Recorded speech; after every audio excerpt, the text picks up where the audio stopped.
Ladies and gentlemen of the jury, this is a case about a man who has had his life turned upside down because of one freak accident that ended with non-lethal consequences. Peter and Joe were together that night because they were preparing for a hunt they had that weekend. While they were together, they had a couple of beers and decided they were going to target shoot. They went to Joe's backyard and set up targets for them to shoot at, and while they were doing this, Peter forgot to engage the safety on his weapon.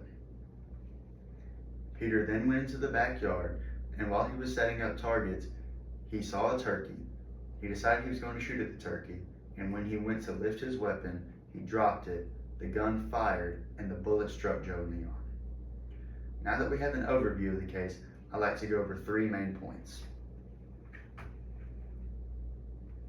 1. Peter is a good person who made a bad decision, and not all consequences match the intent that somebody had.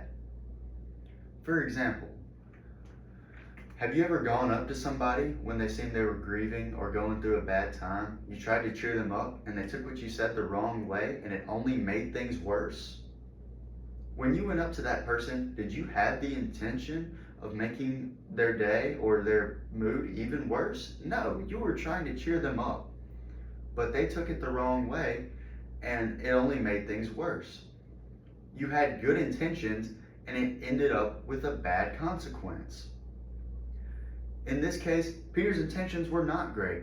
He 100% should not have been operating a firearm after the consumption of alcohol. But his intentions were absolutely not to assault Joe, and they were definitely not to kill a wild game animal when he went into that backyard. He was merely target shooting for leisure, and that is all he was doing. His intentions did not match up with the consequence of Joe being shot. He never had the intention of assault when he went into that backyard. In keeping this in mind, Peter still understands that he messed up. He hit one of his very best friends in the world with a bullet, and it caused him injury, and that is something that he will carry with his heart for the rest of his life.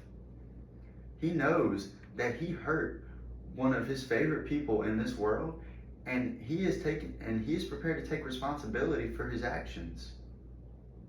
But his actions were not assault.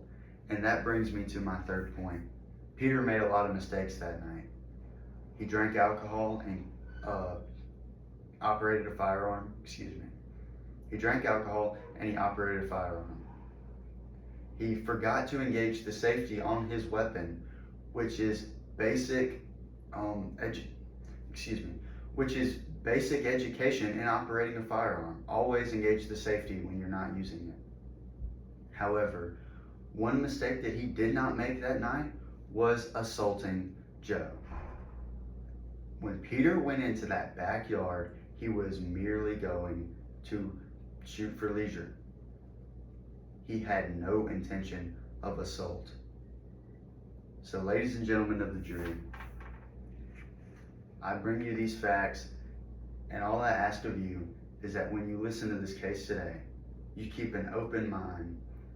And my hope is that by the end of this case, you will see that Peter had no intention of committing assault, and you will set him free of these charges.